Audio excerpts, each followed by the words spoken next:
جدكم بروتين حلو منوع. وانتظروني الفيديو الجاي إن شاء الله، فيديو حلو وبيه شغلات حلوة، شغلة أول مرة أسويها يعني على القناة. وهاي هنا أنا اشترينا فراولة وجيت أغسلها وحطيتها. أنا دائما من أغسل هيك شغلات أحطها يعني مي وملح، خليتها بالأخص الفراولة لأنه كلش ما تتصورون ايش قد بيها شوائب ووسخ، يعني ما أعرف ليش. فخليتها مي وملح هيك تقريبا دقيقة دقيقتين، وبعدين غسلتها وأخرت من عندها هذا الورق كله. ومع ما هو حلو يعني ولونه حلو شكلها كلش حلو بالورق مالتها، بس حتى لا وخرته وغسلتها هيك فركتها زين، ولو هي مستوية يعني مو مال واحد يعني يغسل بيها هواي، بس يعني هي من نقعتها كلش كافي. غسلتها هيك مرتين ثلاثة وبعدين صارت هيك تلمع تخبل. أني مو هالقد أحب الفراولة وما أعرف ما أحبها، أحب هذيك الكبار هيك تصير رايجة وحلوة عسل، بس ما أدري ما أحصل من عندها من هاي، يعني قليل كلش قليل تجي هيك فراولة يعني حلوة وكلش طيبة. بس هي يقولون يعني طعمها حامض حلو مو حلوة، أنا ما أحبها حامضة حلوة، مو هالقد أحب الحموضة. ويعني جبناها هيجي شافها هذا أكيد حمودي وقال أريد من عندها. وهاي هنا بعد ما خلصت وغسلتها كل زين، هاي المرة الثانية يمكن مدري الثالثة هم غسلتها. وهاي ظليت يعني أغسل بيها بنات، يعني أني كلش أتحسس من هاي الشغلة مال الغسل والخضروات، كل شيء أغسله كل شيء أغسله، حتى مرات يخربون الشغلات. قالوا خلي كلينس جوا هاي، أخلي ما يفيد هم، يعني من أخليها بالثلاجة تخرب الشغلة. ما أعرف شنو الطريقة، أكو يقولون لا تغسلي خليه بالثلاجة هيك بدون غسل، فأني ما أعرف إلا أغسلها. هاي هنا بدينا نتغدى، كنت ما طابخة تمن، طابخة بس فاصولية وخبز. قال أبو سيف هيجي قطع الخبز وهاي وديره عليه فاصولية وأكلناها كلش طيبة كانت. أني أحب هيجي الخبز.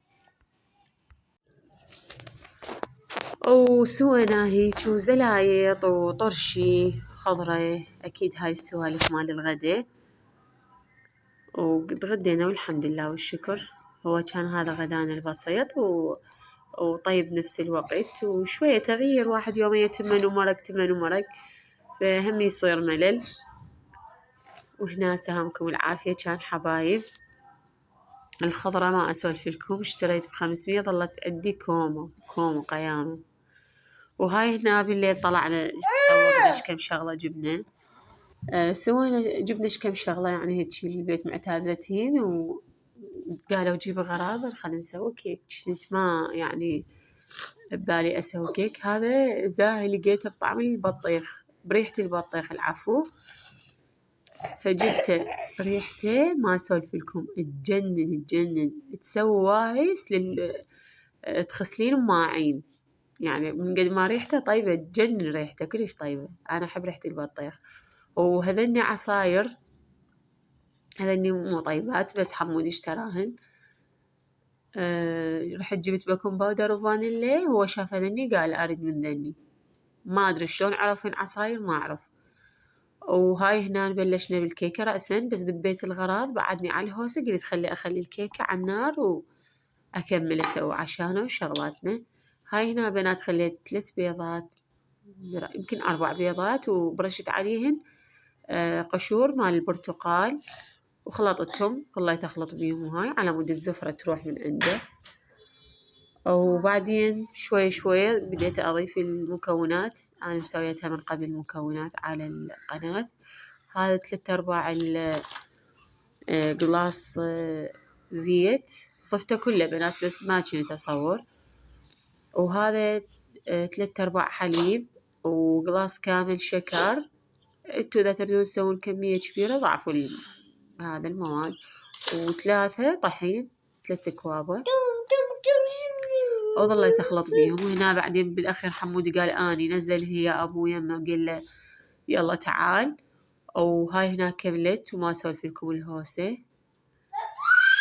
كملت هاي هنا خليتها بالفرن وكملت، غسلت الماعن ووخرت الهوسة كلها خلصت منها، وجيت هنا تفحصتها قبل شوية، وهناك كملت كيكتنا الحلوة. شوفوا بنات شلون تصير هشة، يعني كل ما تخلطوها هواي كل ما تصير هشة. وهاي هنا حبايبي ضفت عليها الصوص وقطعتها عنود ينزل بداخلها الصوص.